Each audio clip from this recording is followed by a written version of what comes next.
वजीर दिफा राजनाथ सिंह ने 9 दिसंबर को अरुणाचल प्रदेश में ताइवांग झड़प पर लोकसभा में बयान दिया। उन्होंने कहा कि भारतीय फौजियों ने बहादुरी का मुजाहरा करते हुए दुश्मनों को वापस जाने पर मजबूर कर दिया। इस वाक़े में हमारा जवान कोई नुकसान नहीं पहुंचा है। राजनाथ सिंह ने कहा है कि फौज के साथ तसादुम में भारतीय फौज का कोई भी जवान शदीद जख्मी या शहीद नहीं हुआ है। इलाके के लोकल कमांडर ने 11 दिसंबर को फ्लैग मीटिंग की और चीनी फौजियों को खबरदार किया। राजनाथ सिंह ने कहा है कि इस तसादुम में दोनों तरफ के चंद फौजी जख्मी हुए।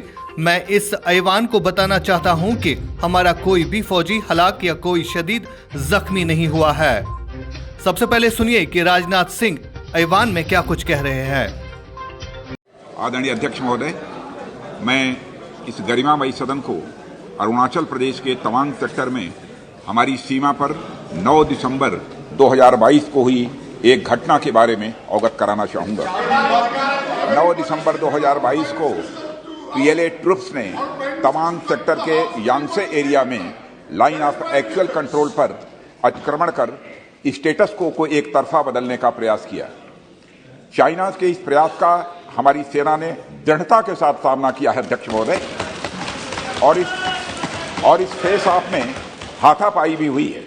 भारतीय सेना ने बहादुरी से पीएलए को हमारी टेरिटरी में अतिक्रमण करने से रोका और उन्हें उनकी पोस्ट पर वापस जाने के लिए मजबूर कर दिया। अध्यक्ष महोदय, इस झड़प में दोनों ओर के कुछ सैनिकों को चोटें भी आई हैं और मैं इस सदन को अवगत कराना चाहता हूं कि हमारे किसी भी सैनिक की न तो मृत्यु हुई है और न ही कोई गंभीर रूप से घायल हुआ है। इंडियन मिलिट्री कमांडर्स के टाइमली इंटरवेंशन के कारण पीएलए सोल्जर्स अपनी लोकेशंस पर वापस चले गए अध्यक्ष महोदय, और इस घटना के पश्चात एरिया के लोकल कमांडर ने 11 दिसंबर 2022 को अपने चाइनीज काउंटर पार्ट के साथ स्थापित व्यवस्था के तहत एक फ्लैग मीटिंग की और इस घटना पर चर्चा की। चीनी पक्ष को इस तरह के एक्शन के लिए मना किया गया और सीमा पर शांति बनाए रखने के लिए कहा गया। इस मुद्दे को चीनी पक्ष के साथ कूटनीतिक स्तर पर भी उठाया गया है। अध्यक्ष महोदय, मैं इस सदन को आश्वस्त करना चाहता हूं कि हमारी सेनाएं हमारी भौमिक अखंडता को सुरक्षित रखने के लिए पूरी तरह से प्रतिबद्ध हैं और इसके खिलाफ किसी भी प्रयास को रोकने के लिए सदैव तत्पर है हमारी भारत की सेना। और मुझे विश्वास है कि यह सदन हमारी सेनाओं की वीरता और साहस को एक स्वर से समर्थन देगा। और अध्यक्ष महोदय, मैं पूरी तरह से आश्वस्त हूं कि यह संसद बिना किसी संशय के भारत की सेना की क्षमता, शौर्य, पराक्रम व प्रतिबद्धता का भी अभिनंदन करेगा। धन्यवाद अध्यक्ष महोदय। इधर दूसरी जानिब भारत तिब्बत सहयोग मंच नॉर्थ जोन के कन्वीनर संजीव मनमोत्रा इस इंसिडेंट के हवाले से क्या कुछ कहते हैं, देखिए इस रिपोर्ट में।